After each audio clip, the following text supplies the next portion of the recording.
اعوذ باللہ من الشیطان الرجیم بسم اللہ الرحمن الرحیم ثم انتم هؤلاء تقتلون انفسکم وتخرجون فریقا منکم من دیارہم تظاہرون علیہم بالاسم والعدوان وإن يأتكم أسارى فادوهم وهو محرم عليكم إخراجهم أفتؤمنون ببعض الكتاب وتكفرون ببعض فما جزاء من يفعل ذلك منكم إلا خزي في الحياة الدنيا ويوم القيامة يردون إلى أشد العذاب وما الله بغافل عما تعملون۔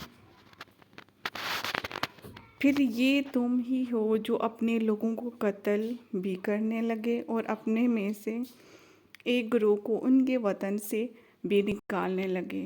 تم ان کے خلاف گناہ اور زیادتی کے کاموں میں مدد بھی کرتے ہو، اور اگر وہی قید ہو کر تمہارے پاس آئیں تو تم معاوضہ دے کر انہیں چھڑوا لیتے ہو، حالانکہ تمہارے اوپر تو ان کا نکلنا ہی حرام ہے۔ تو کیا تم اللہ کے بعض احکامات کو مانتے ہو اور بعض سے انکار کرتے ہو؟